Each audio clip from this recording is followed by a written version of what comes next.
What's up, guys? Today I'm going to be teaching you guys 8 different ways to film an argument scene.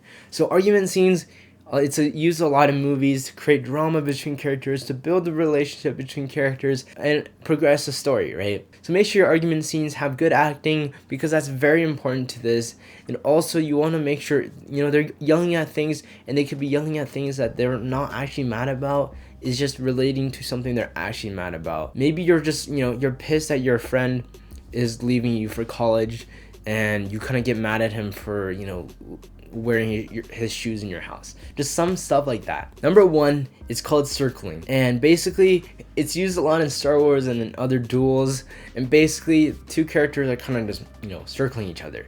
And to film this good is you want to have a dominant character who kind of starts the circling, and you want the less dominant character to also engage, but they kind of like side shuffle, so they're kind of facing each other and not like walking in a circle, right? So it doesn't look weird.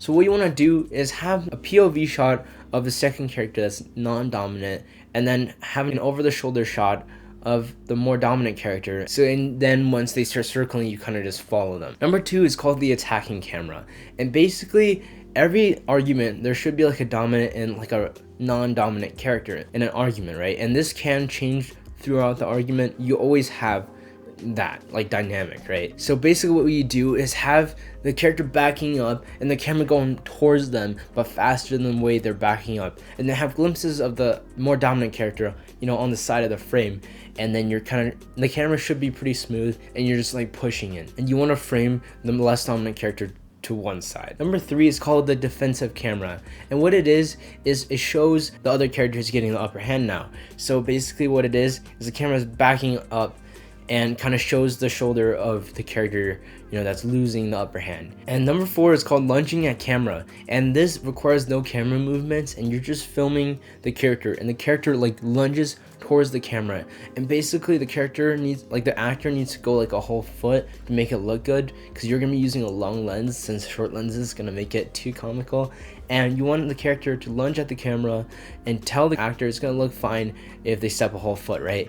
And when they do that, maybe like jitter the camera a little bit and then immediately cut to like a reaction shot of the other character, just to make it like more aggressive and like emphasize the tensions. Number 5 is called motion in anger, and what it is it works best when the character is holding something like a gun or like the fist or something. And what it is you want to like move into the character, and as they like move the gun across the screen, you whip pan following the gun, right? But make sure you're not just like following, you're going the exact same speed, and you want to rehearse this a few times, but this is gonna like raise the tensions a lot more in the shot. It's gonna raise the tensions a lot in the shot. Next is called body conflict, and basically what it is this is used after the fight, right? And both characters, they're lying down, and one character is maybe a little bit on top, and they're both facing the camera, and one character is just kind of comforting the other character. And this is used a lot in, I guess, in couples, right, in love stories. And don't move the camera,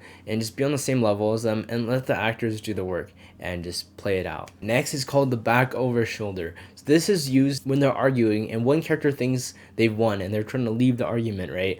And you kind of just like follow both characters, and one character is like trying to walk away, and then you kind of pan with them, and the character like turns around, engaging the argument again, knowing that it's probably not over and they're gonna keep going at it. And make sure you're using a long lens for this. Next is called Criss Crossing, and basically you're gonna have the characters do the moves, and the camera is basically staying still, and the characters are just kind of walking in different paths, in half circles and stuff, and basically the characters' paths kind of cross each other to show the conflict between the characters. And yeah, this shows the conflict and how they're trying to like trample on top of each other. So these camera movements and blocking techniques are all very good, but before they get into the argument, you want to have like good dialogue as well, right? You want them to have a conversation that builds up into an argument, right? So watch this video right here to learn how to film a dialogue scene.